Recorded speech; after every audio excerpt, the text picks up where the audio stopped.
और सोर्सेज से इस वक्त खबर यह भी मिल रही है कि पांचवा आतंकी जिसके एयरबेस में छिपे होने की आशंका है वो फिदायीन हो सकता है। ये खबरें इससे पहले भी आ रही थी कि फिदायीन हमला भी इन आतंकवादियों का मकसद हो सकता है, और यहाँ पर खबर ये आ रही है कि पांचवा आतंकी फिदायीन हो सकता है, यानी वो इस तरह से लैस होकर हथियारों से आया है कि वो सुसाइड अटैक को अंजाम दे सकता है, फिदायीन हो सकता है। हमारे साथ सत्येंद्र चौहान जुड़ गए हैं पठानकोट से, उनके पास और जानकारी है, ताजा जानकारी। सत्येंद्र, देखिए, सबसे पहले तो मैं आपको यहाँ पर जो है ताज़ा अपडेट देना चाहूँगा कि 4 आतंकवादी मारे गए हैं, 3 जो जवान हैं जिनमें से 2 डीएससी के जवान हैं, एक गरुड़ कमांडो हैं एयरफोर्स के, वो शहादत को प्राप्त हुए हैं, और 7 लोग गंभीर रूप से जो इंजर हैं, जिनको गोलियां लगी थी, उनको मिलिट्री हॉस्पिटल में पठानकोट में जो है भर्ती कराया गया है। और इसके अलावा अगर आप यहाँ की बात करें, जो ताज़ा हालात हैं, अभी भी पूरे इलाके को कॉर्डन ऑफ किया हुआ है। इसके अलावा केंद्र की कई एजेंसीज अपने अपने तरीके से जांच में यहाँ पर जुटी हुई हैं, और पंजाब के जो है डीजीपी यहाँ पर पहुँचे हैं, एनआईए की टीम है, और तमाम जो केंद्र की एजेंसियाँ हैं वो यहाँ पर पहुँच गई हैं। और हालांकि कहा यह भी जा रहा है कि एक तरीके से ऑपरेशन खत्म होने के कगार पर है, लेकिन सवाल ये खड़ा होता है क्योंकि जो आतंकियों की संख्या है वो अभी तक भी फाइनल नहीं हो पाई थी कि ये 6 थे, 5 थे या 4 थे। 4 आतंकवादी मारे गए हैं, लेकिन फिलहाल पूरा जो एयरफोर्स का बेस का जितना भी स्टेशन है वहां पर एक सीरियस सर्च, गंभीर रूप से सर्च की जा रही है,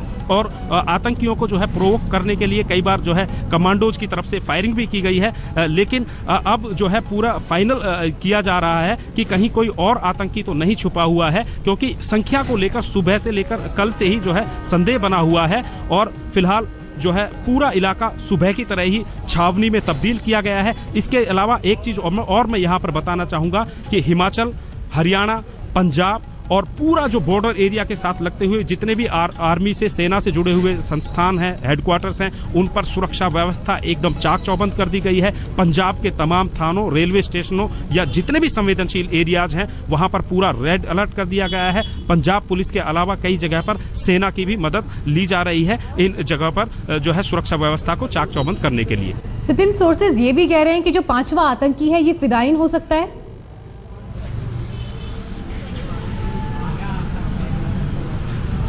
माफी चाहूंगा, मैं आपका सवाल नहीं सुन पाया। ये जो 5वां आतंकी जिसके छिपे होने की आशंका है, आत्मघाती हमलावर हो सकता है, ये खबरें आ रही हैं सोर्सेज से।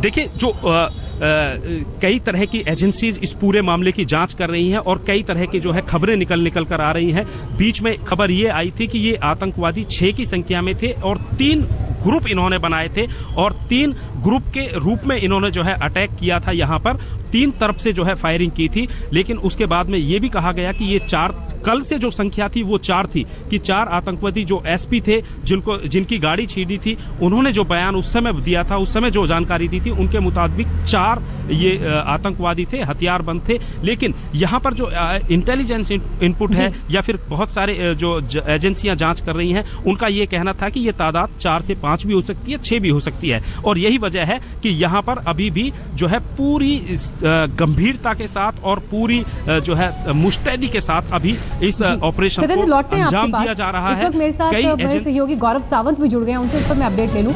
गौरव, खबर ये भी आ रही है कि 5वां आतंकी जिसके छिपे होने की आशंका है वो आत्मघाती हमलावर हो सकता है। मीनाक्षी, ये 5 आतंकवादी आत्मघाती हैं, फिदायीन हैं।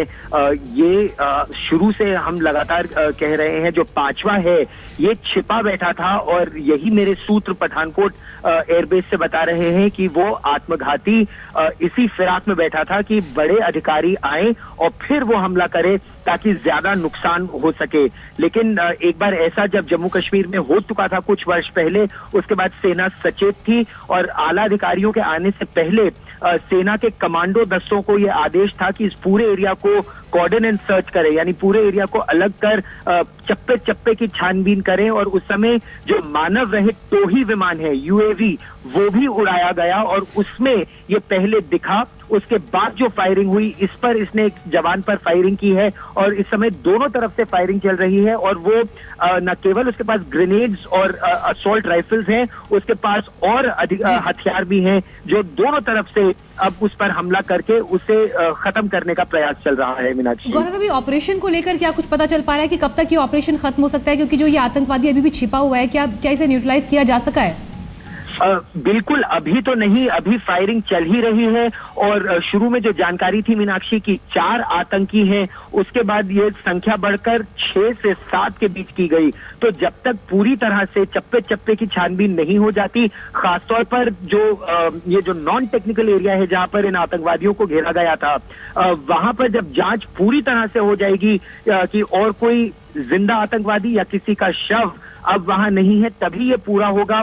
और प्रयास ये जारी रहेगा कि दिन ढलने से पहले ये पूरा ऑपरेशन खत्म हो जाए, और इसके लिए अतिरिक्त सैन्य बल वहां इस समय तैनात किए जा रहे हैं। मीनाक्षी, शुक्रिया गौरव आपका इस जानकारी के लिए। तो बड़ी खबर इस वक्त आपको बता दें पठानकोट एयरबेस से, जहां पर ये ऑपरेशन अभी भी चल ही रहा है, लेकिन साथ ही साथ तलाशी अभियान भी तेजी से वहां पर जारी है, क्योंकि अभी भी आशंका है कि वहां 1 या 2 आतंकवादी और हो सकते हैं। और बड़ा एरिया है, इसलिए यहाँ पर पूरा इस एरिया की चेकिंग होना, सिक्योरिटी और सब कुछ जांच होना, ये अपने आप में एक चुनौती है। और इसके लिए हमें इंतजार भी करना होगा जब ऑफिशियली इस बात को अनाउंस किया जाए, इसकी आधिकारिक पुष्टि की जाए कि अब ये ऑपरेशन खत्म हो चुका है। इसका इंतजार करना होगा। लेकिन रुक रुक कर फायरिंग हो रही है, और 5वें आतंकवादी जिसके छुपे होने की बात लगातार सामने आ रही है, आत्मघाती ये हो सकता है। हालांकि जो तमाम आतंकी आए थे, मकसद उनका यही था कि ज्यादा से ज्यादा नुकसान पहुंचाया जाए, और उसके लिए जो भी स्ट्रैटेजी हो सकती थी, जो भी वो कर सकते थे, उन्होंने वो किया।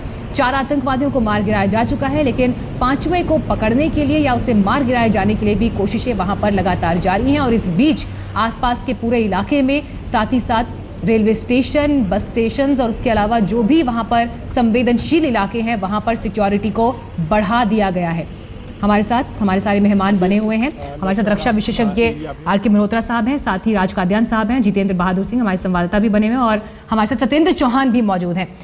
कादियान सर, आपसे मैं अब यहाँ पर एक सवाल ये पूछना चाहूंगी।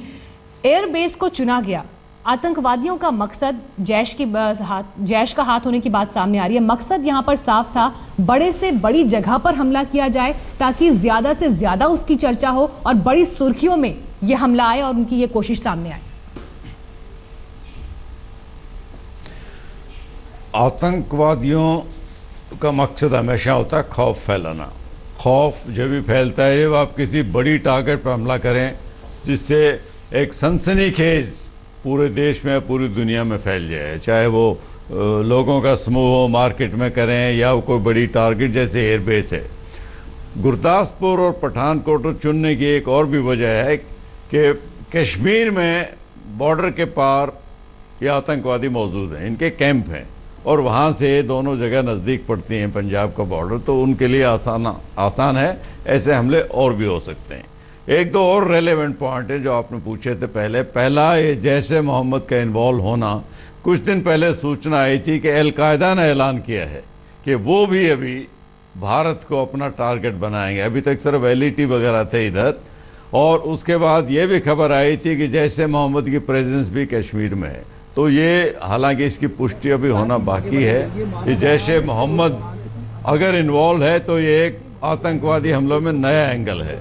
दूसरा पॉइंट जिस पर मैं टिप्पणी देना चाहूंगा, जब हमारे गृह मंत्री कहते हैं मुंह तोड़ जवाब देंगे, मुंह तोड़ जवाब हमलावरों के खिलाफ तो हम हमेशा देते हैं। बॉम्बे में भी दिया था, रेड फोर्ट में भी दिया था, पार्लियामेंट भी। लेकिन अगर ये हमले ऐसे ही चलते रहे, पाकिस्तान अगर इसको रोकना नहीं चाहता या रोक नहीं सकता है, तो ये मुंह तोड़ जवाब सही मायने में बॉर्डर के पार हमको उनके जो स्रोत हैं, जो उनके जड़ है, जहां से पाकिस्तान ये टेररिस्ट आते हैं, उसको काबू करना पड़ेगा। पाकिस्तान को हमारी मदद लेनी चाहिए। अगर वो पाकिस्तान भी नहीं चाहता कि हमले हों और फिर भी हो रहे हैं, तो पाकिस्तान क्यों नहीं हमारी मदद लेता। गृह मंत्री ने पहले भी कुछ महीने पहले बोला था कि हम उनकी मदद करने के लिए तैयार हैं। दूसरे रही बात की, ये छोट-मोट हमले तो होते रहेंगे, पॉलिटिकल लीडरशिप का डिसीजन है दोनों तरफ से कि वार्तालाप होने चाहिए। मैं समझता हूं उसमें कोई बाधा नहीं आनी चाहिए, ये चलता रहना चाहिए सिलसिला बातचीत का, दोनों में रिश्तों में सुधार। बिल्कुल, इस पर आगे क्या दोनों देश फैसला लेते हैं वो तो आने वाले दिनों में पता चलेगा, लेकिन तस्वीरें भी इस बीच हम अपने दर्शकों को लगातार दिखा रहे हैं। हालांकि ये सुबह 11 बजे की तस्वीरें हैं।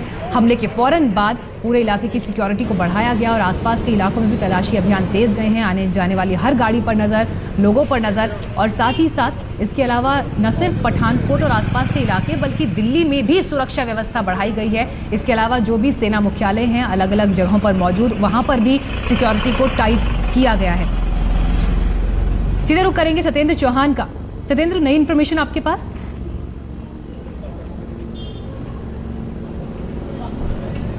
जी देखिए, मैं आपकी आवाज़ साफ से नहीं सुन पा रहा हूं, लेकिन मैं आपको बताना चाहूंगा कि जो इन आतंकियों की स्ट्रेटजी थी वो कहीं ना कहीं एक स्पेसिफिक स्ट्रेटजी लेकर चले थे। अगर इनके सफरनामे को आप देखें, पहले इन्होंने इनोवा कार लूटी, उसके बाद चाकू से उसके ड्राइवर की हत्या की, बाद में एसपी की गाड़ी लूटी तो वहां पर भी चाकू से हमला किया। बंदूक इनके पास थी, हथियार इनके पास थे, ऐसा एसपी का कहना है, गवाहों का कहना है जिन्होंने इनको देखा था। लेकिन इसके बावजूद इन्होंने कोई गोली नहीं चलाई। और जब गाड़ी लूटी है तो स्पेसिफिक ये जो है एयरफोर्स स्टेशन की तरफ गए हैं, जबकि उससे ठीक पहले जहां पर मैं खड़ा हुआ हूं, एक तरफ एयरफोर्स स्टेशन है और इसके मेरे लेफ्ट हैंड की तरफ रेलवे स्टेशन है। अगर इनका मकसद लोगों को मारना होता, दहशतगर्दी करना होता तो रेल स्टेशन कहीं ना कहीं इनके लिए एक बिल्कुल सत्येंद्र, लौटते हैं आपके पास। और इस बीच देखिए तस्वीरें हमारे पास आ रही हैं, ये जहां पर इस हमले के विरोध में लोग सड़कों पर उतरे हैं और यहाँ पर पुतले तक जलाए गए हैं, विरोध प्रदर्शन करते हुए, अपना गुस्सा जाहिर करते हुए। यहाँ पर पठानकोट के लोगों की तस्वीरें, निवासियों की तस्वीरें,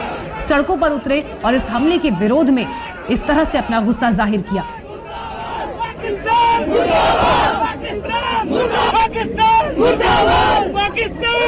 यहाँ पर अपडेट आपको देख दें, कांग्रेस के कार्यकर्ताओं का, कांग्रेस समर्थकों का ये प्रदर्शन है पठानकोट में, पाकिस्तान के खिलाफ नारेबाजी करते हुए।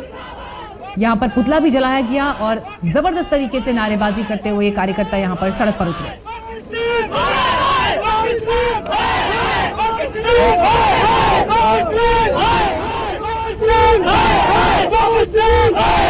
पाकिस्तान